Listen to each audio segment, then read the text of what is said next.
Bonsoir, bonsoir Jocelyn. Bonsoir Jocelyn. Bonsoir Sabrina, bonsoir Guillaume, bonsoir tout le monde. Écoute, on est ravis de te recevoir à l'Université de l'Amour pour présenter ton livre, donc un autre regard sur soi, qui est paru aux éditions Très Daniel en juillet dernier, donc c'est relativement récent, juillet 2024. Et puis, Non, c'était en septembre, le 26. Ah, le C'est en 26, septembre, d'accord, ouais, bah, c'est j'ai tout. Le vu. 26 septembre, ouais, vous l'avez reçu avant parce que mais Ah, il est sorti le 26 septembre, donc ça fait 10 jours.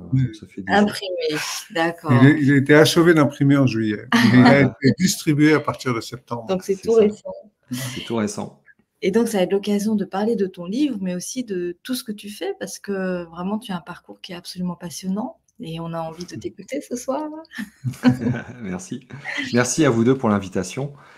Et puis merci à vous deux aussi pour ce que vous proposez. L'Université de l'Amour, c'est assez magique. Et là, déjà, on sent qu'il y a beaucoup d'amour. C'est vrai, quand on vous voit tous les deux, on ressent une belle complémentarité et on se sent vraiment accueilli, bien. J'ai l'impression d'être dans un canapé super confortable avec une petite boisson et qu'il y a des personnes qui sont pleines d'amour qui rayonnent vers moi. Donc, c'est chouette. Merci vraiment pour l'invitation. Merci. Merci pour ces jolis mots. Mmh. Oui, alors, Sabrina disait que tu as un parcours quand même assez atypique, on va dire. Et tout à l'heure, là, avant de démarrer, on plaisantait sur le fait que tu as quitté Limoges pour aller en Chine apprendre le kung-fu. Bon, mais tu as fait plein d'autres choses. Et est-ce que tu peux nous en parler un petit peu? C'est l'objet du début de ton livre et c'est quand même très intéressant de voir comment ta personnalité s'est constituée. Oui, oui. Alors je sais pas trop par où commencer parce qu'effectivement il y a eu vraiment plein de choses. Alors Limoges, quand je suis parti en Chine, ça faisait déjà un moment que j'habitais à Montpellier. Donc j'ai fait Limoges, Montpellier, j'ai fait la Chine et puis je suis revenu ensuite parce qu'il y avait des centres d'intérêt pour lesquels j'avais besoin de me retrouver dans un environnement qui pouvait y répondre ou rentrer en résonance. Donc au début du livre, c'est vrai que je parle de 3 expériences, donc parmi tant d'autres, mais qui pointent du doigt le fait que ça m'a permis d'accéder à une ouverture d'esprit. En fait, moi, l'ouverture d'esprit, c'est vraiment quelque chose qui me passionne. Alors, si je devais dire que j'étais dans une forme de quête, je dirais que ce serait une quête d'ouverture d'esprit. Tu vois, je cherche, enfin, j'ai envie d'avoir des éléments, que la vie m'amène des éléments supplémentaires pour pouvoir potentiellement pas avoir des réponses, mais la possibilité de me poser des nouvelles questions. Parce que finalement, je trouve qu'il y a plus de richesse dans le questionnement que dans le fait d'avoir des réponses qui sont un peu figées. Donc au début du livre, dans ces 3 expériences, je relate certainement la plus mémorable de mon histoire, parce qu'elle est liée à ma mère. Donc ma mère est décédée quand j'avais autour de 20 ans. Et un jour, un ami me propose d'aller voir Amma. Alors Amma, c'est cette femme indienne qui fait des hugs, des grands hugs. Donc c'était à Toulon, au Zénith de Toulon, où ça durait 3 jours, il y avait des milliers de personnes, etc., etc.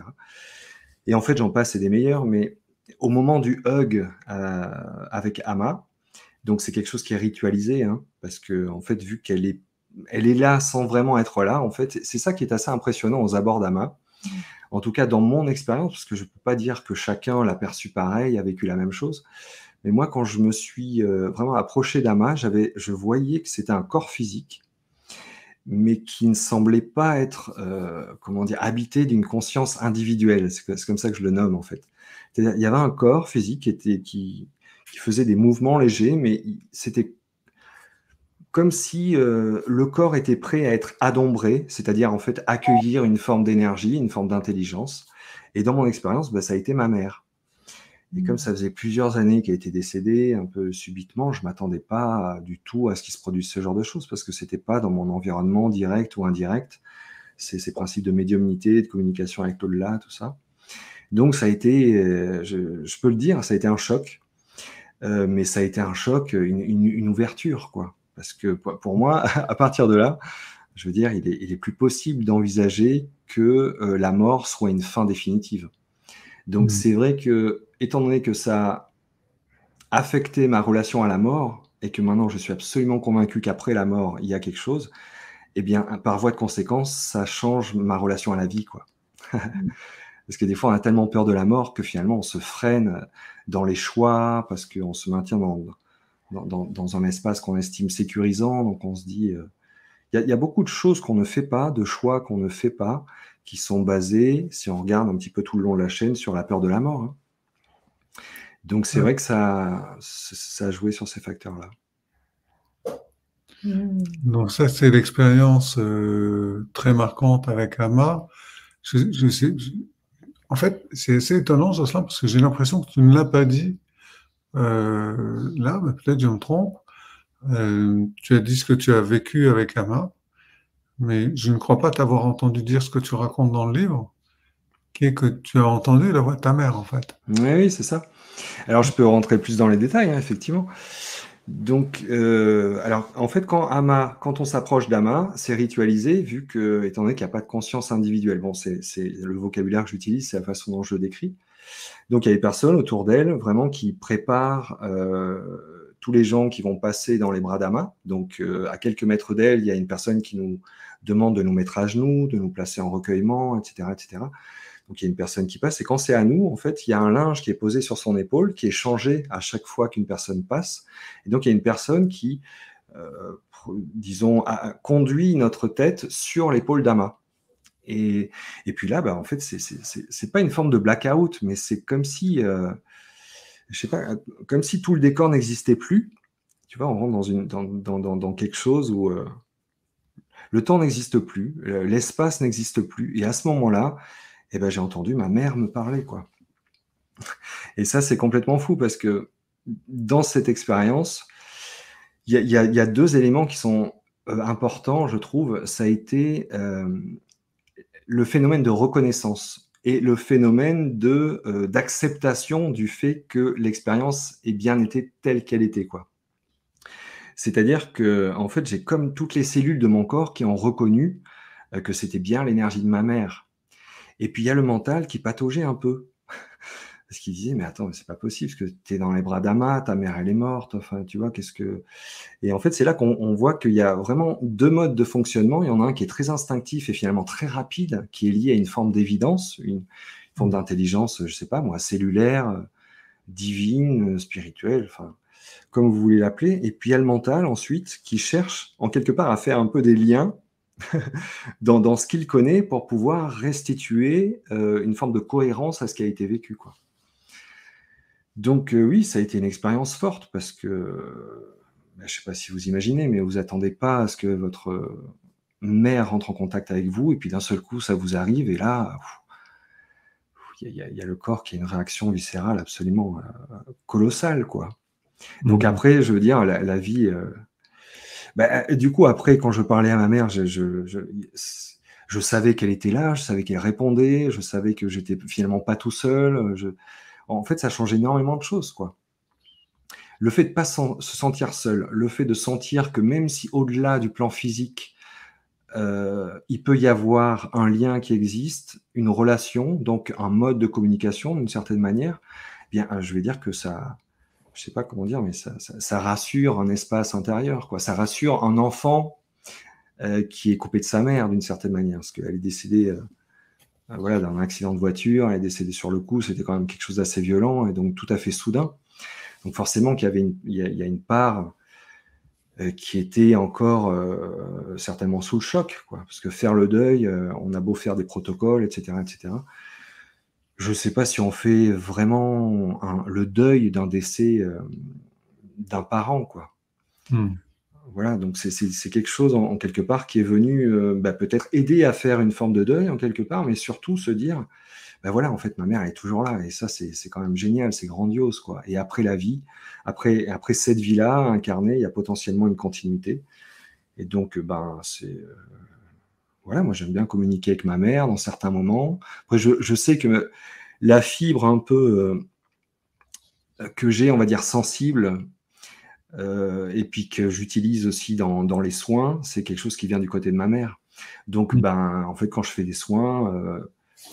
J'appelle souvent plein d'énergie, mon ange gardien, mes guides, parce que bon, moi c'est un peu mon univers, hein, j'adore les anges gardiens. On a tous notre truc, mais moi j'adore les anges. Et puis je demande toujours aussi à ce que ma mère, elle soit là, elle m'accompagne si c'est possible pour elle, et puis voilà, que toutes ces énergies puissent m'accompagner à faire en sorte que le soin il soit le plus, on va dire, le plus bénéfique pour la personne, et que j'en accepte aussi les ricochets, parce que je crois que dans l'équation, en fait, s'il y a quelque chose qui peut se produire chez l'autre, il faut que j'accepte que ça puisse bouger chez moi aussi par voie de conséquence. Mais là, je suis en train d'aller dans un autre espace. Mais voilà ce que je pourrais dire de cette expérience, hein, de ce qui me vient là tout de suite, quoi. En fait, ce sont des expériences qui sont, j'ai envie de dire, en quelque part, toujours amoindries dès qu'on veut les passer par les filtres des mots, quoi. Ouais. Parce que le ressenti est tellement fort que c'est cette évidence, je sais pas, c'est XL, ça transcende les mots. Donc ouais, c'était merveilleux, quoi. Donc c'est vrai qu'après ce passage, il m'a fallu du temps pour redescendre, mais il m'a fallu du temps pour redescendre dans certains paliers, déjà pour que, en fait, mon mental il puisse accepter le fait que ce soit ça, parce qu'il y a une évidence cellulaire, vibratoire qui est tellement forte que le mental, il y a un moment, il se plie à ça. Mais il lui faut un peu de temps, parce qu'il aime bien avoir raison, etc., etc. Et puis ensuite, je pense qu'il m'a fallu plusieurs jours pour vraiment revenir de cette expérience, quoi. Tellement c'est vraiment une forme d'électrochoc. Mais pas négatif, mais un électrochoc quand même, parce que ça vient bouleverser des paradigmes. Tu vois, même si ce n'était pas mon sujet, on sent bien qu'on a inconsciemment des croyances, qu'on a un mode de fonctionnement, un mode de raisonnement qui peut s'appuyer potentiellement sur le fait qu'après la vie, après la mort, en tout cas, il n'y a plus rien. Et donc, c'est comme si ça venait faire une forme de reset, de mise à jour, même dans le cerveau, quoi. Tu vois, il y a besoin de revisiter certains paradigmes pour avoir une nouvelle perception de la réalité, parce que c'est ça que ça induit, avoir une nouvelle perception de la réalité, quoi.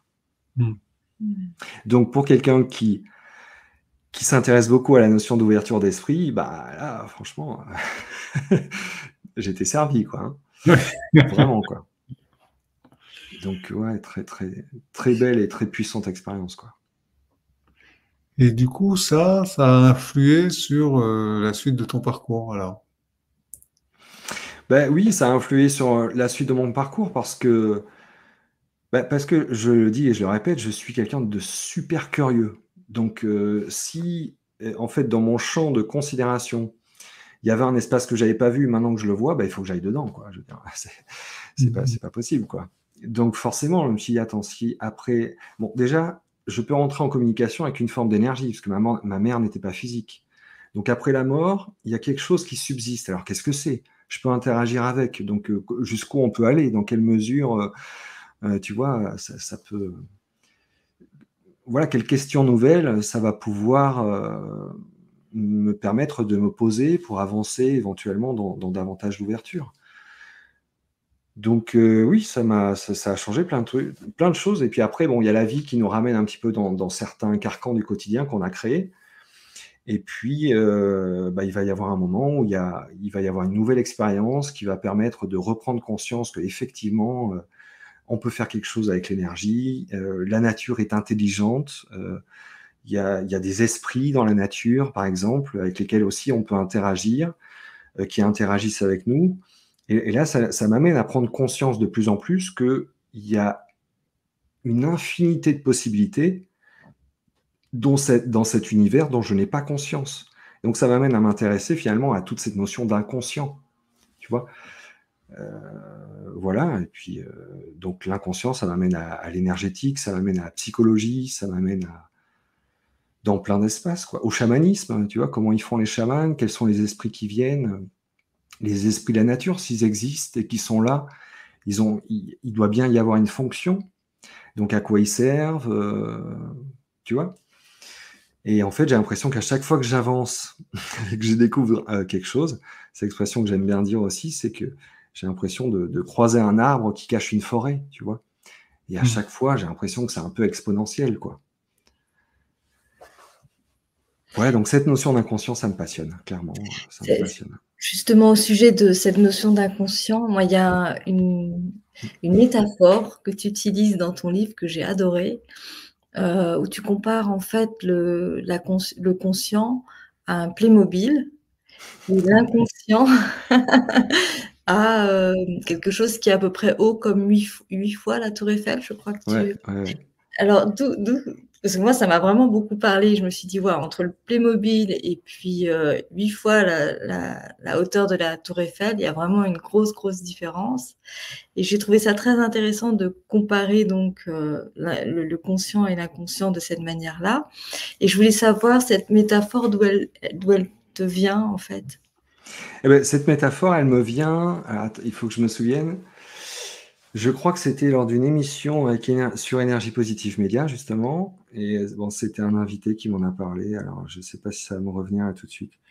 Mais c'était, voilà, dans l'échange, c'était une comparaison qu'elle a utilisée. Et j'ai préféré, en fait, reprendre cette métaphore parce que déjà, je trouve que les images, ça parle plus que les mots. Et en plus de ça, quand on s'intéresse à l'inconscient et qu'on va à droite à gauche dans des livres, dans des écoles, en fait, j'ai l'impression que tout le monde ne voit pas le même pourcentage conscient-inconscient. C'est-à-dire que des fois, j'entends parler de 5% de conscient, 95% d'inconscient. Des fois, j'entends 16, 84. Voilà, c'est même pas 15, 85, 16, 84. Je me dis, où sont leurs sources? Et en fait, je crois que l'inconscient, plus je m'y intéresse, plus j'ai l'impression que en fait, c'est vaste. Donc, je crois que c'est une preuve d'humilité et puis d'honnêteté et puis même éventuellement une forme d'intelligence que de reconnaître que ça doit être quand même assez difficile de définir un pourcentage du conscient et de l'inconscient. Donc, voilà, donc cette image, j'aime bien et effectivement, ça montre bien à quel point on n'est pas conscient de plein de choses, quoi. Et en quelque part, heureusement qu'on n'est pas conscient de tout parce que sinon on aurait un cerveau qui serait en ébullition totale. Mais moi, cet inconscient me passionne parce que, en fait, si vous voulez, pour faire une marche arrière, parce qu'en fait, c'est un petit peu ça l'idée de ma vie, c'est que je vis des expériences et en fait, je vis une expérience et puis c'est un peu après que j'ai la leçon, la possibilité de la comprendre. Alors, je ne sais pas si c'est spécifique à mon signe astrologique qui est Bélier. On est connu comme étant des gens qui fonçons et réfléchissons après. Mais en fait, c'est aujourd'hui que je peux, en quelque part, mieux cerner les ressentis que j'avais quand j'étais enfant. Et donc, je parle d'inconscient et je parle aussi, toujours pour modéliser, pour aider à comprendre, que je trouve qu'à l'intérieur de nous, on a comme deux formes d'intelligence principales. Alors, finalement, si on rentre dans les détails, c'est bien plus grand que ça. Mais pour moi, on a comme l'âme et la personnalité. Et donc, chacune, finalement, a un petit peu l'âme, pour moi, elle a structuré un esprit, comme je l'écris dans le livre, pour venir habiter cette personnalité. Donc, elle est empreinte de l'âme, forcément. Et en fait, dans cette structuration, elle a acquis aussi certains traits caractéristiques, d'une certaine manière. Donc, on pourrait dire qu'il y a comme deux formes d'entités intelligentes à l'intérieur de nous. Et souvent, elles ont tendance à pas trop s'entendre. Il y a la personnalité qui veut avoir raison, qui est le fruit de son histoire, de ses croyances, etc., qui tend dans une direction. Et souvent, l'âme, elle aurait tendance, avec tout son amour, de nous orienter dans une direction. Mais comme nous, on a construit quelque chose, on a peur de tout déconstruire pour aller dans cette direction parce que, voilà, on se croit, on valide plein de croyances. Mais ce que je voulais dire, c'est qu'en fait, dans les ressentis que j'avais enfant, et c'est quelque chose que j'ai récupéré là, quand j'étais enfant, je pense que j'avais l'impression vraiment de vivre dans un monde qui me semblait tout à fait dissonant. Il y avait plusieurs raisons, une qui est très concrète, c'est que j'avais vraiment l'impression que lorsque je posais une question ou lorsque j'interagissais, donc on va rester dans le cercle familial, hein, qui est la première société d'ailleurs, quand j'interagissais avec mes parents, j'ai l'impression que la réponse qu'ils me donnaient, ça ne correspondait pas du tout à ma question. Tu vois, comme s'il n'avait pas entendu vraiment le message, quoi. Et je voyais aussi, donc déjà, on se dit, bon, qu'est-ce qu'il voit en moi, quoi? Donc déjà, on commence à se dire, bon, potentiellement, qu'il y a une autre facette qu'ils peuvent voir, donc je suis multiple. Mais c'était surtout dans les interactions qu'il y avait, je ressentais des fois que en fait, dans les comportements, il y avait comme quelque chose qui était en friction, quelque part, dans les relations interpersonnelles, en tout cas, par moment, dans le couple de mes parents. Mais au-delà de ça, je sentais pourtant qu'il y avait quelque chose qui était lié à de l'amour. Et je me disais, c'est fou parce que c'est ça qui me semble entendre une forme de dissonance, de cohérence, parce que je ressens qu'il y a de l'amour, mais je vois deux personnes qui se disputent, tu vois. Et en fait, bah, au long de mon parcours, aujourd'hui, je peux poser des mots là-dessus, quoi, avec mon vocabulaire, avec tout ça. Donc il y a ce principe d'âme et de personnalité, mais la personnalité, elle est vraiment multiple. Je la vois un peu comme une boule à facettes avec plein de petits miroirs. Et c'est ce que je nomme les co-personnalités, mais c'est pareil, c'est une appellation qui est issue du voice dialogue, donc qui est une approche que je trouve absolument passionnante, qui est la psychologie des co-personnalités, qui a été développée par un couple de psychothérapeutes et docteurs en psychologie américains. Alors, je ne sais pas si je vais retrouver les noms là tout de suite. C'était les Stones. Les Stones, voilà, oui, les Stones. C'était les Dr Stone, oui. Et donc voilà, ça montre bien qu'à l'intérieur de nous, en fait, on est vraiment plein de facettes. Donc aujourd'hui, je comprends en fait pourquoi quand j'étais enfant, je ressentais ces dissonances et pourquoi mon message n'était pas forcément toujours entendu, parce que on n'était pas forcément sur la même longueur d'onde. Et en fait, toutes ces facettes de nous, c'est un petit peu comme des formes d'énergie qui vibrent à une certaine fréquence, et puis d'où l'expression être sur la même longueur d'onde ou s'entendre, parce qu'une onde, c'est aussi du son. Il y a plein d'expressions finalement qui révèlent pas mal de nos facettes, quoi. Je retrouve. Oui, j'en profite pour feuilleter à nouveau ton Je t'en prie. Que j'ai beaucoup aimé. Et il y a une chose que je voudrais vraiment dire sur ce livre, parce qu'elle me semble très importante, c'est que tu es aux confins de plusieurs approches. Et j'aime beaucoup la manière dont tu structures les choses de façon à les rendre cohérentes. Moi, je viens de la psychothérapie. Oui. Bien entendu, je me suis aussi ouvert aux questions de vie après la vie, d'âme, d'énergétique, etc., etc.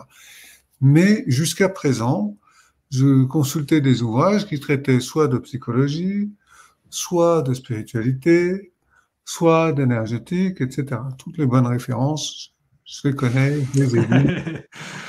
Et ce que je trouve tout à fait intéressant dans ton travail, c'est que tu mets tout ça en ordre.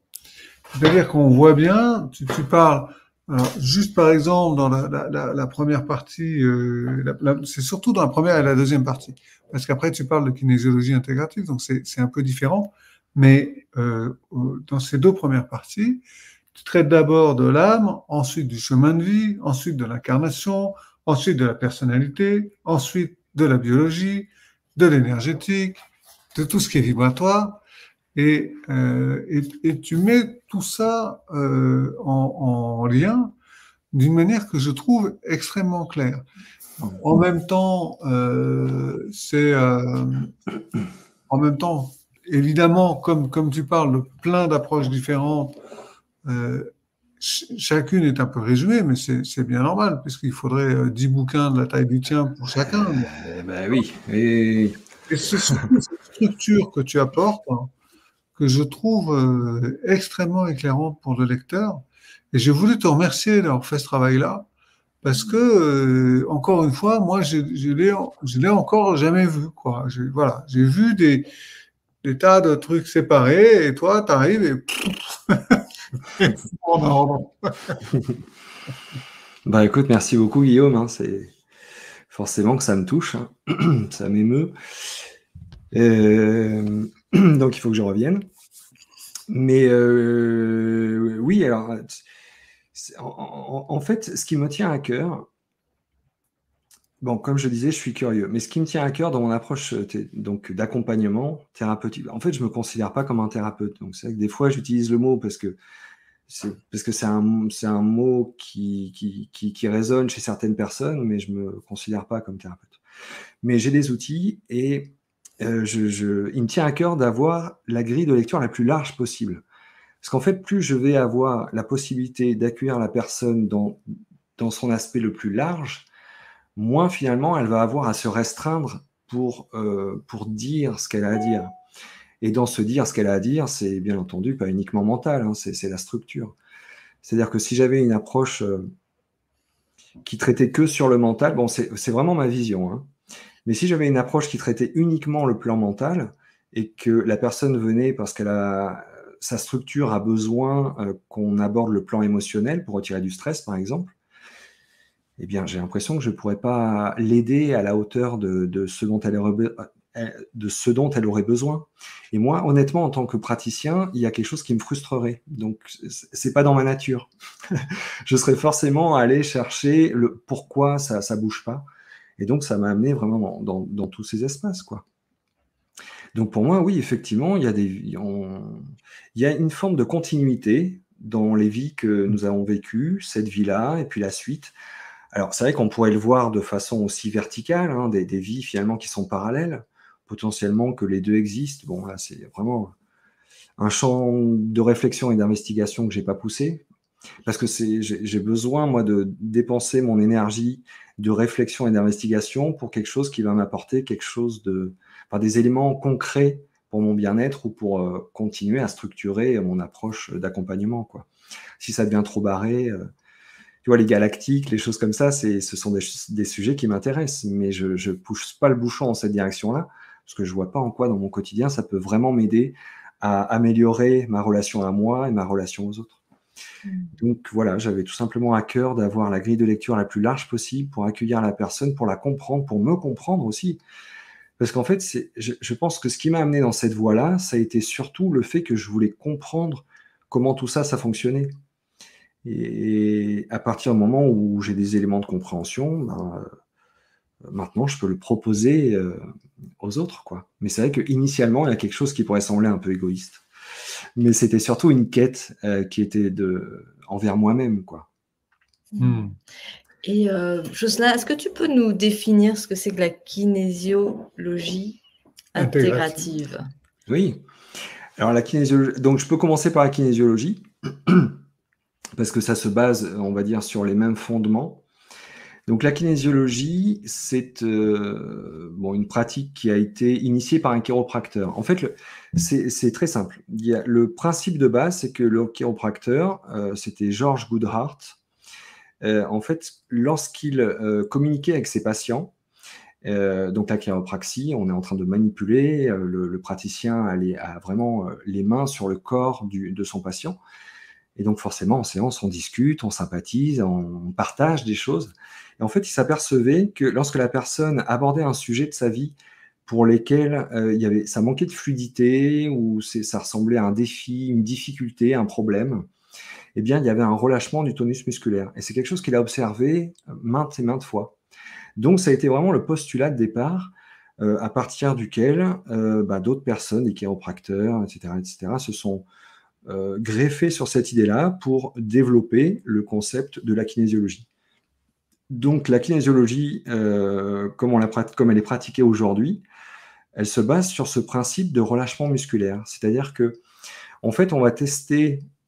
Donc, c'est souvent au niveau du poignet. Bon, moi, je travaille surtout au niveau des fascias. Donc, c'est pour moi l'une des différences majeures avec la kinésiologie intégrative. C'est plus le test neuromusculaire, c'est surtout les fascias. Mais le test neuromusculaire, c'est un test qui est très simple. On fait soit le bras tendu, moi je le fais plutôt comme ça parce que c'est plus détendu pour la personne. Et en fait, on va énoncer des contextes, enfin, on va énoncer des protocoles, etc. Et on va voir là où la structure de la personne ne sait pas faire. Donc, ça peut être dans le couple, ça peut être dans la relation à l'argent, la relation au monde professionnel, etc., la relation au père, à la mère, parce qu'en fait, souvent, les premiers contextes que j'ai cités trouvent leurs difficultés d'origine dans la première systémie, c'est-à-dire la première société, le relationnel avec le père, avec la mère, avec les frères, etc., etc. Donc, de fil en aiguille, on creuse pour voir où est-ce que c'est géré dans le corps, qu'est-ce que ça déséquilibre, et puis on propose des corrections. Alors, j'utilise volontairement le mot correction parce que ce sont vraiment des mots en kinésiologie intégrative, en kinésiologie. Et en kinésiologie intégrative, moi, je pars dans la même idée, sauf que je vais utiliser les fascias, parce que pour moi, le fascia, c'est vraiment ce qui va nous amener directement sur le cœur et la profondeur de la difficulté de la personne, donc de sa structure. Ce que j'appelle une structure, c'est pas uniquement le mental conscient, c'est le conscient, le subconscient et l'inconscient. Et en fait, cette espèce de mécanique qui met en marche ces différents niveaux. Donc, en passant par les fascias, on accède directement au cœur de la difficulté. Et puis, je vais m'appuyer aussi beaucoup sur la neurologie, les fonctions cérébrales, les schémas cérébraux. Enfin bon, voilà, il y a des choses qui sont un peu techniques. Et je m'appuie aussi sur quelque chose que j'ai placé en image justement dans le livre, qui a été développé par Andrew Verity. Alors là, ça a été vraiment un grand pas pour moi dans la connaissance de la psyché. C'est ce qu'il appelle le modèle des lois universelles. C'est vraiment le cœur de la kinésiologie intégrative, parce que c'est là où on va pouvoir définir vraiment le contexte le plus profond dans lequel la structure n'arrive pas à trouver de solution. Donc ça peut être sur le plan énergétique, sur le plan physique, structurel, sur les glandes, les hormones, le mental, l'émotionnel, les peurs, les habitudes, les croyances, etc., etc. En fait, il peut y avoir vraiment plein de niveaux, mais c'est intéressant de voir que on peut aborder les croyances des fois, pas spécialement en formulant un objectif positif. En kinésiologie, c'est souvent ça. Si j'arrive pas à avoir ça, si j'ai peur de quelque chose, on va formuler « je n'ai plus peur de », etc. Mais en fait, c'est intéressant d'aller plus profond que ça et de voir qu'une peur, en fait, à la base, ça peut avoir construit une croyance, et les croyances jouent sur nos glandes et la sécrétion des hormones. Donc, via des petits modes, on va pouvoir voir vraiment sur quel layer, sur quelle couche la structure a besoin d'aller, quoi. Donc voilà, c'est peut-être un petit peu technique ce que j'ai dit, mais grosso modo, c'est quand la personne vient, elle peut avoir une demande mentale, c'est-à-dire elle veut améliorer sa relation à l'argent, sa relation de couple, tiens, ou sa sexualité dans le couple. Eh bien, ça va être une demande consciente. Et donc, on accueille, on en prend soin. Moi, je note absolument, voire j'échange pour essayer de voir ce qu'elle est prête à en dire. Et ensuite, on va passer dans une seconde partie de la séance, qui est vraiment la partie allongée, où là, je vais comme... Bien sûr que j'ai noté ce qui s'est dit en début de séance, mais là, je vais comme le mettre un peu à côté pour me dire, je vais pas m'imprégner de ça, je vais me rendre complètement disponible parce que la structure va me suggérer. Parce que si je garde ça dans un coin de ma tête, je risque d'orienter un peu la séance et pas être vraiment disponible complètement à ce qui a besoin de se dire. Et ça, c'est une petite gymnastique, une petite subtilité qui est absolument non négligeable, vraiment pour accéder vraiment au cœur, au Graal, à la quintessence, quoi, de ce que la personne a vraiment besoin de déposer structurellement parlant. Et donc voilà, on parcourt ces différents espaces, on regarde là où il y a besoin d'équilibrer, s'il y a besoin d'équilibrer, si on a la permission d'y aller, si on a la permission de continuer la séance, etc. etc. Donc c'est vrai que c'est une approche... moi, je mets vraiment un point d'honneur à faire en sorte de ne pas être invasif. C'est pour ça que l'histoire du début, je l'entends, mais je m'en décale, parce que là, je me dis, voilà, je rentre dans un espace qui est, on va dire, plus large. Donc, je ne veux pas venir déjà avec ce que les croyances mentales ont déposé avant. Tu vois, donc je me rends complètement disponible et je me dis, OK, je ne sais rien, montre-moi tout. Et puis quand j'avance dans le protocole, je demande si j'ai la permission d'aller là, de continuer. Je fais vraiment en sorte, parce que pour moi, on est vraiment sur un fil d'équilibre. C'est-à-dire qu'on a déjà l'opportunité qu'une structure aussi belle que celle de chacun d'entre nous, parce que vraiment, on est des miracles, hein.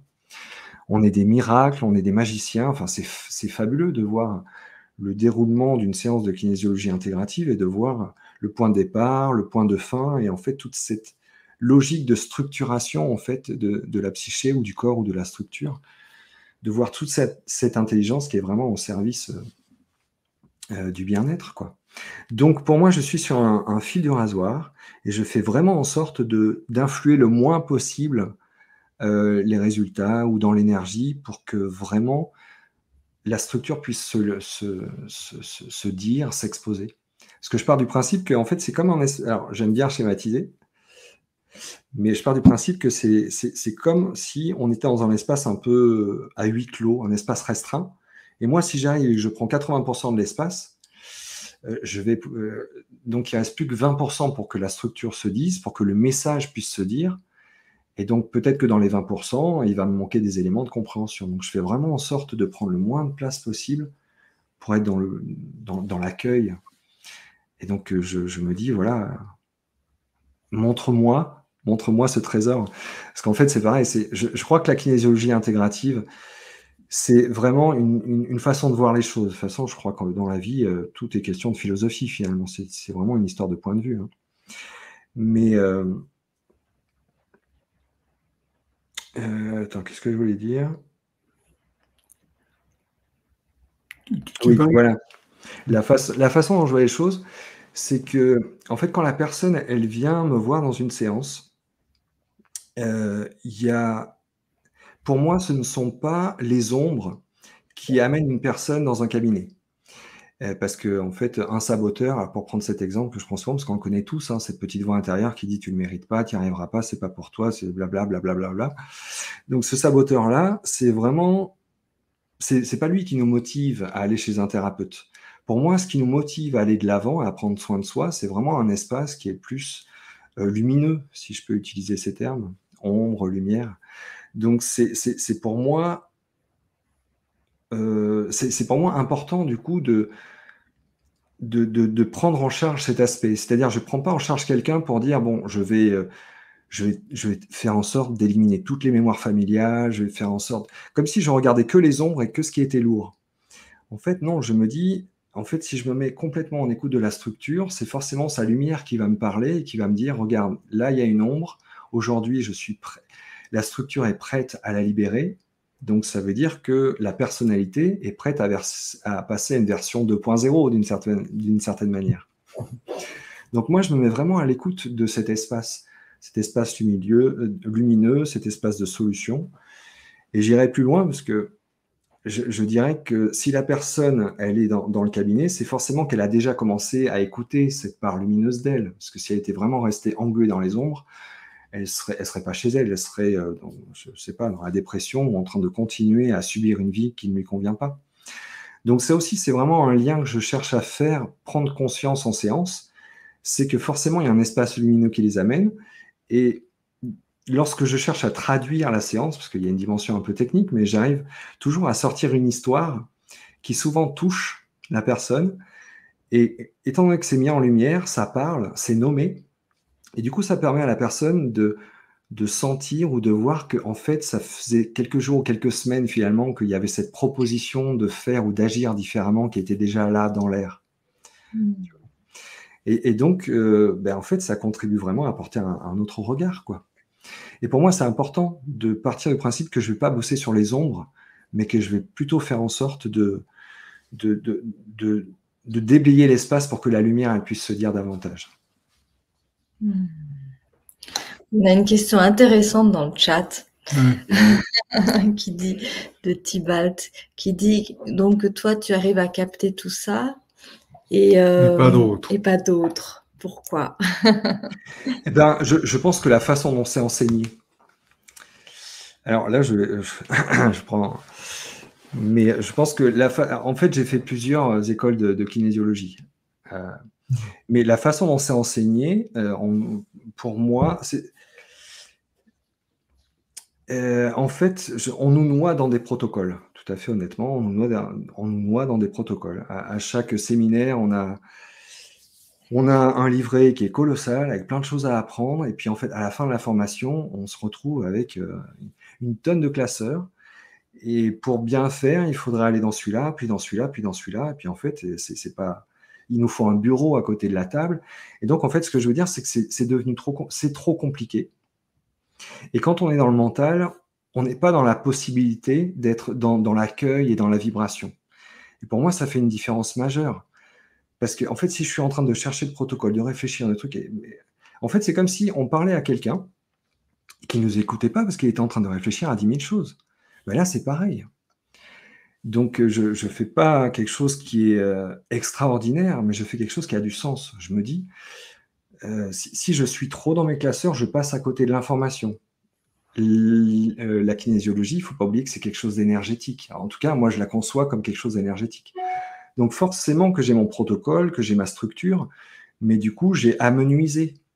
j'ai condensé des choses, ce qui fait que j'ai de quoi répondre si la structure me demande d'équilibrer sur le plan énergétique, les méridiens, sur le plan des glandes, des organes, l'émotionnel. Enfin, j'ai des clés vraiment pour répondre partout. Donc, je suis un peu un généraliste, mais j'ai fait en sorte de sortir une forme de quintessence de tous ces classeurs, parce que sinon, les séances, elles durent 1h30 ou 2 heures, on n'en finit plus. Puis à la fin, ça nous a consommé une énergie colossale, parce que le mental, quand il réfléchit, c'est pas évident. Et puis, il y a des structures qui sont un peu complexes, mais si en plus le protocole pour comprendre la structure, elle est complexe, alors là, on passe à côté du plaisir de faire une séance de kinésiologie, parce que moi, vraiment, j'adore ça. Mais donc, l'idée, c'est de se rendre disponible.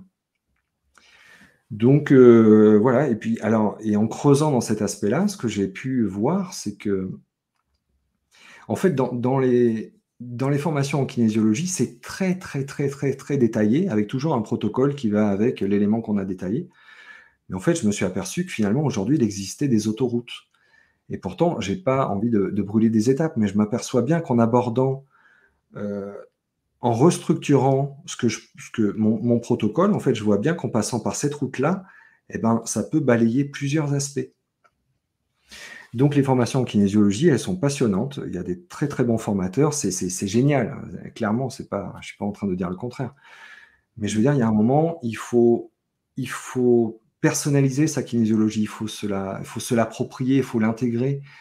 Et à partir d'un certain bon sens, on peut se dire, bah oui, effectivement, est-ce que je fais de l'énergétique ou est-ce que je suis plongé dans un protocole dans lequel j'essaye de faire rentrer la structure de la personne? Et donc là, c'est trop compliqué. Moi, j'ai envie de quelque chose qui soit pas le plus simple possible, mais presque le plus juste, le plus simple. Parce que si c'est trop compliqué, on n'obtient pas des résultats. Il y a quelque chose qui est pas au bon étage. Mais pour qu'on comprenne bien, quand même, Jocelyn, tu continues de travailler en kinésiologie ou bien, même si j'ai bien compris que tu avais modifié les protocoles, mais ou bien tu es passé en énergétique, ou il y a un apport de l'énergétique à ton travail? Alors, pour moi, déjà, la kinésiologie intégrative, c'est de l'énergétique. Même la kinésiologie, c'est de l'énergétique. Mais après, comme je me suis formé... Alors, j'ai fait plusieurs écoles de kinésiologie. Alors, ce qui est intéressant de voir, c'est que tout le monde ne fournit pas forcément les mêmes informations. Je me suis formé aussi en bioénergie et bon, à plein de choses. Et donc, de tous les éléments que j'ai pu récupérer au travers de ce parcours, ben, en fait, je l'ai intégré dans ma grille de lecture. Et c'est ça qui m'a permis de synthétiser des éléments, parce que je voyais bien qu'il y avait des liens qui étaient évidents, mais potentiellement que pour des raisons pédagogiques, en fait, ça avait été détaillé. Donc, je fais toujours ce que j'appelle de la kinésiologie intégrative, en passant davantage par les fascias, parce que pour moi, ça m'amène directement sur le message le plus profond qui soit. Mais dans ma grille de lecture, en fait, j'ai des sections, et dans ces sections, il y a des sections qui ne sont pas abordées en kinésiologie, parce que c'est abordé en bioénergie, parce que je l'ai compris dans ma formation en voice dialogue, etc. etc. Donc, c'est vraiment mon protocole, ma grille de lecture, ma façon d'aborder la personne. Et le test musculaire, bon, j'utilise partiellement, mais c'est vraiment surtout les fascias, parce que pour moi, on n'a pas à tergiverser, à chercher une fois prioritaire, 2 fois, 3 fois prioritaire. Voilà, j'ai trouvé des moyens de faire plus simple et tout aussi pertinent, selon moi en tout cas. Enfin, après, qui peut le dire à part les personnes qui viennent me voir, quoi. Et ce livre s'appuie justement sur les retours des patients. J'étais touché par ce que tu disais sur les fascias, parce que moi, je viens de la thérapie biodynamique, Oui. qui est une concurrente de la bioénergie. Et en biodynamique, on travaille avec ce qu'on appelle les membranes, qui sont ni plus ni moins les fascias. Mais oui. Depuis 1970. Voilà. Le travail se fait sur les membranes. Il se fait soit sur le muscle, soit sur les membranes, soit sur les os. On peut, ou dans l'énergie, on peut aller au niveau qu'on souhaite, mais on travaille beaucoup avec les membranes quand même. Et effectivement, c'est pas tellement enseigné en dehors de la biodynamique et peut-être de la bioénergie, j'imagine, mais il n'y en a pas. Oui, non, on n'en parle pas beaucoup. Ben, moi c'est l'espace qui me plaît le plus, vraiment. parce que on accède au cœur du problème, on accède au système nerveux autonome, donc vraiment dans un espace sur lequel la volonté n'a pas d'emprise, quoi. Donc ma copine ma compagne, qui est ostéopathe, elle travaille sur le mécanisme respiratoire primaire, tu vois. Donc on est vraiment dans ces espaces-là. Donc c'est ça le truc, c'est que j'ai envie de dire que j'ai des retours suite à cette pratique. Donc c'est ce qui fait que je l'ai validé, hein, parce que imagine bien, tu essayes des choses, ça marche pas, et à un moment tu reviens en arrière forcément. Mais là, bon, après tant de validation, je peux pas revenir en arrière. Et puis c'est intéressant de voir les retours des patients et puis de voir ensuite comment dans ton entourage, bah, tu rencontres des personnes qui te parlent du mécanisme respiratoire primaire, qui te parlent des fascias, qui sont pas dans la kinésiologie. Tu dis, bon, mais décidément, je suis sur la bonne voie, quoi. Jocelyn, j'imagine que tu as plein de demandes différentes, de personnes qui viennent avec des attentes différentes. Est-ce que tu peux nous donner juste, je sais pas, quelques exemples de demandes de personnes qui viennent? Est-ce que c'est une séance? Est-ce que c'est 10 séances? Oui, bah, c'est une super question. Illustrer. Bah oui, ça c'est une super question parce que donc, alors, je vais commencer par les demandes, et puis si jamais je me perds, je veux bien que tu me ramènes sur l'histoire du suivi, parce que je crois que c'est super important, en fait. Donc, pour les demandes, alors moi, je considère que je suis une forme de généraliste, tu vois, parce que quand la personne, elle vient et qu'il peut y avoir le mental qui revient souvent dans la séance, ou au fur et à mesure de l'accompagnement, il peut se révéler quand même assez rapidement que ce soit bien qu'elle aille voir un hypnothérapeute pour qu'il s'occupe de la dimension mentale. Tu vois, donc je suis un généraliste, je repère, j'apporte un équilibre à mon échelle, et en fait c'est ce que permet le suivi, justement, de voir comment ça bouge dans le temps. Et si jamais ce sont toujours les mêmes secteurs qui reviennent, ben on le voit vite de toute façon, parce qu'on réagit. Ben je redirige vers des personnes qui sont spécialisées. Si ça revient sur le plan énergétique, par exemple, ben je vais envoyer chez un acupuncteur, ou alors un ostéopathe qui va travailler sur le mécanisme respiratoire primaire, parce que moi je trouve vraiment que c'est une approche juste géniale, hein, vraiment. Voilà, donc les profils, eh bien, il y a des personnes qui... alors, il y a le profil du burn-out. Alors ça, c'est quand même assez fréquent, hein, des personnes qui n'ont pas conscience de leur réserve énergétique et qui se mettent une pression du tonnerre de Dieu pour assumer le travail, pour assumer la vie de foyer. Enfin, il y a vraiment des systèmes de pression qui sont très, très forts. Donc, le burn-out, c'est quand même un bon pourcentage. Il y a des personnes, voilà, qui viennent pour des coups de mou, voire des états dépressifs. Donc c'est parfois une conséquence du burn-out et parfois une conséquence voilà, autre. Donc burn-out, dépression. Après, il y a des personnes qui sont dans une forme de transition professionnelle et qui ont besoin quelque part ils sentent qu'il y a des peurs qui sont pas loin, et donc ils ont envie un peu d'éclairer tout ça. Il peut y avoir aussi des personnes qui sont en train de se séparer, alors en termes de couple. Donc la séparation, c'est pas toujours quelque chose d'évident à vivre pour tout le monde, hein, il faut bien le reconnaître. Donc forcément, ça va chercher d'autres histoires derrière, hein. Donc on va faire en sorte de clarifier tout ça pour apaiser autant que possible. Il peut y avoir des problèmes de mémorisation, d'apprentissage, de concentration, parce qu'en fait, on est aussi très saturé. On a un cerveau qui sature facilement et on est très, très, très sollicité. Donc, des troubles de la concentration, des troubles du sommeil, Après, des maladies organiques, hein, clairement, des personnes qui viennent pour des asthmes, des personnes qui viennent pour... Alors j'en parle, la maladie de Crohn. Alors je sais pas, je crois que j'ai un espèce de feeling avec cette maladie, mais j'en reçois quand même pas mal. Il y a de très très bons résultats. C'est carrément hallucinant. Il y a des personnes qui me prennent pour un guérisseur. Voilà, donc des problèmes physiques, des problèmes émotionnels, des problèmes mentaux. Il y a des mères plus que des pères, même s'il y a des hommes quand même qui fréquentent, qui amènent leurs enfants. Donc, comme je ne reçois pas les enfants, je fais la séance en transfert sur le parent.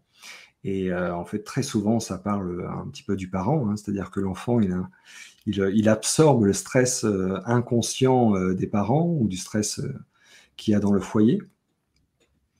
Voilà, il y a aussi des personnes qui viennent parce qu'elles ont du mal à enfanter. Voilà, et puis il y a des personnes qui viennent parce que c'est assez large. Là, je viens de vous citer ce qui revient le plus souvent, mais il y a parfois des personnes qui viennent en me disant « Bon, je viens vous voir parce que je veux que vous éradiquiez tout mon arbre généalogique. » Alors, je ne sais pas trop d'où ils le tiennent, tu sais. Mais vraiment, j'ai eu ça à plusieurs reprises. Hein, donc, je ne sais pas quelle est la mouvance ou qu'est-ce qu'ils regardent comme vidéo, mais il y a vraiment des personnes qui disent « Bon, j'en ai marre de vivre ce que je vis. Limite, j'ai fait une forme de reset. » Bon, il faut bien comprendre que tout ne dépend... Enfin, que ça ne dépend absolument pas de moi et qu'un arbre généalogique, on ne l'éradique pas. Enfin, voilà, il y a ce type de demande. Voilà, donc la peur d'aller vers l'avant, la peur de se choisir, des fois la difficulté à s'aimer, alors ça c'est quand même très fréquent, mais même la difficulté à... Ah, on est toujours là, hein. On est toujours là. Un petit souci de caméra qui arrive de temps en temps, t'inquiète pas. On va juste changer de caméra. Voilà. Ah, on a changé de caméra. Ah, bah c'est superbe. On est avec la webcam de l'ordinateur, c'est moins joli, mais moi, je le trouve encore plus beau que tout à l'heure. Hein. Tout à fait, oh, super. Sabrina et Guillaume, le couple. Mais voilà, bon, ce sont tous ces sujets-là. Donc, il y a des personnes qui viennent de psychothérapeutes, parce qu'en fait, on s'aperçoit que finalement, ça fait du bien aussi de passer par le corps, et puis des fois de lâcher un peu le mental, et puis d'aborder la structure sur un autre plan. Après, il y a des ostéopathes aussi qui m'envoient des personnes, parce que c'est vraiment très complémentaire. Hein.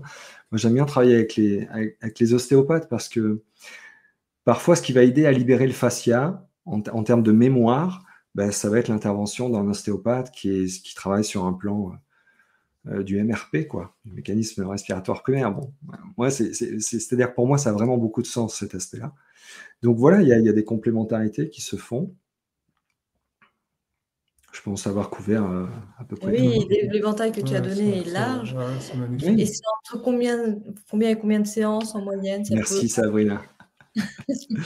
Merci de la poser cette question, parce que alors c'est intéressant, parce que je me trouve un peu alternatif ce soir, et là je vais continuer un peu, mais je m'aperçois bien que les personnes, quand elles viennent au cabinet, elles ont des croyances. Donc c'est clair que moi, quand je parle de la kinésiologie et de la kinésiologie intégrative, j'ai tendance à être élogieux face à cette pratique, parce que je la trouve clairement géniale, quoi. Pour moi, c'est révolutionnaire, et ça permet vraiment d'aborder la structure sous tous les plans, en tout cas un maximum. Mais je pense que les gens, ils croient qu'en une séance, tout va changer. Et en fait, le truc qu'il y a, c'est que je pense que tout praticien, vous y compris, certainement qu'on peut tous citer plein de retours de personnes qui disent « Mais Jocelyn, je ne sais pas, enfin, Sabrina et Guillaume, je ne sais pas ce que vous m'avez fait, mais alors, je suis venu vous voir une fois, mais tout a changé, quoi. » Donc ça, c'est clair que ça arrive, mais si on prend ce pourcentage d'expérience, qu'on le met en avant en disant « ça va se passer tout le temps comme ça », là, il y a un leurre. Et potentiellement que la réflexion du public est orientée un peu dans ce sens, pour qu'ils arrivent au cabinet en estimant qu'en une séance, tout doit changer. Donc, moi, je fonctionne par suivi, et je dirais que en fait, c'est vraiment au cas par cas, parce qu'on est tous tellement différents, que l'histoire derrière est différente, la sensibilité est différente, donc c'est vraiment difficile à répondre à cette question. Mais je vais quand même dire ce qui, pour moi, a du sens. Parce que je veux dire, même s'il y a besoin pour moi de s'engager vraiment dans un processus, il est intéressant quand même de voir qu'au bout d'un certain moment, si vraiment on estime qu'il n'y a rien qui change, bon, il faut changer, soit de praticien, soit de pratique thérapeutique. Mais moi, je considère que c'est bien de faire une base de 3 séances minimum. Ok. Ça donne une idée comme ça. Ok. Je dirais 3 séances minimum, parce que la première, on en fait une. La deuxième va permettre déjà d'avoir un retour d'expérience du vécu de la personne. Et puis, ensuite, du coup, d'aborder une deuxième ombre. Et puis, voilà. Donc, je crois que le combo de 3, il fonctionne assez souvent. Hein. Il y a quelque chose de divin dans ce principe de la Trinité. Et puis, il y a aussi une image que j'aime bien donner, c'est que, en fait, imaginez, vous arrivez chez un praticien, quel qu'il soit, mais vous n'avez jamais vraiment pris soin de votre terrain intérieur. Et là, vous avez une prise de conscience et vous vous dites, bon, en fait, j'ai un terrain, j'ai envie d'y construire la plus belle des demeures.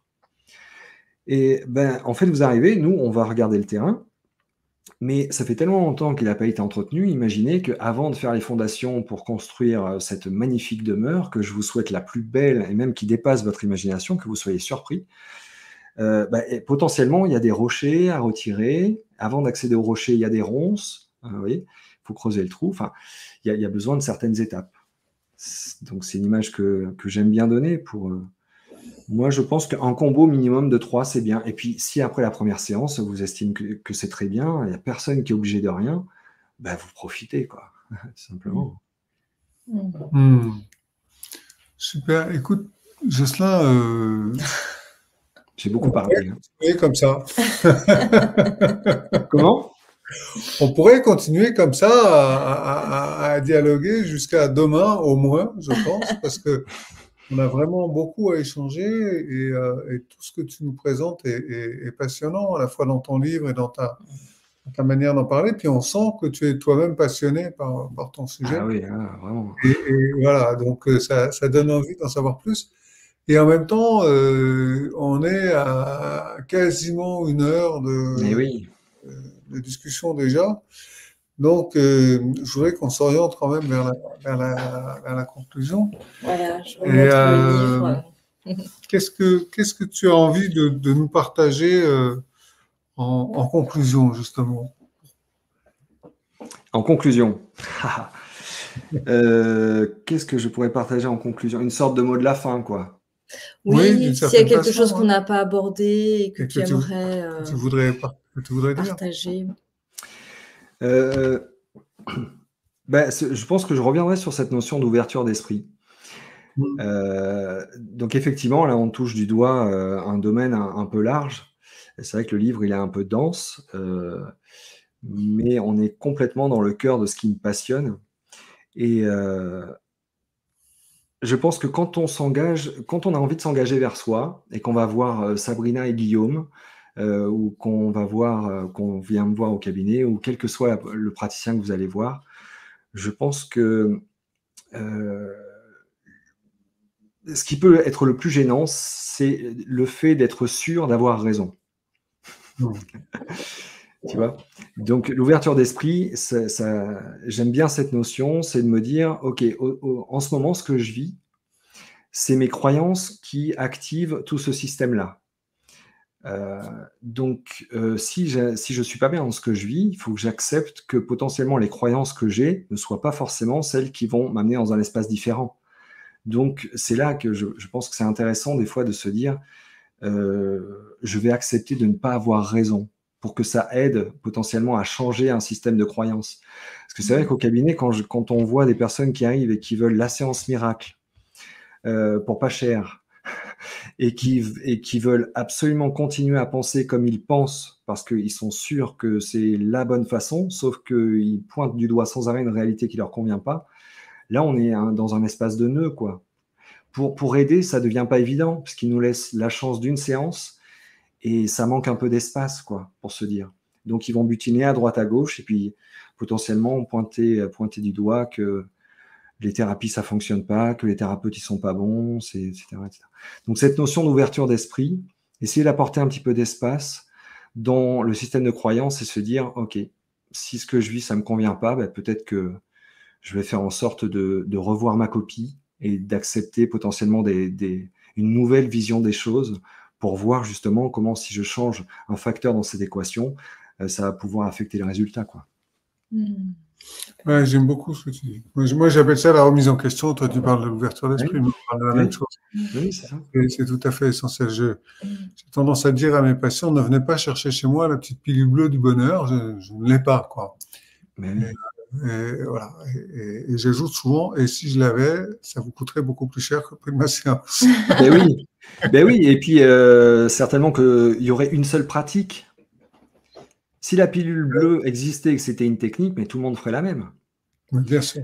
Donc oui, moi ce que j'aime à dire, c'est que les personnes, ils viennent en séance pas pour ils viennent pas chercher ce qu'ils veulent, ils viennent chercher ce dont ils ont besoin, mais à un niveau structurel, donc au-delà du mental conscient, quoi. Tout à fait. Et potentiellement que dans cette équation, il y a l'âme justement qui est en train de faire un grand coucou pour dire viens dans cette direction, tu vas voir, ça va être beaucoup plus léger, beaucoup plus fluide, quoi. Ouais. Super, écoute Jocelyn, je redis ce que je disais tout à l'heure, on pourrait continuer longtemps, mais on va s'arrêter, parce que là, ça y est, on a dépassé l'heure. Merci d'avoir écrit ce livre qui est magnifique, on s'est régalé. Merci. Allez, dépêche-toi, faut que je le continue.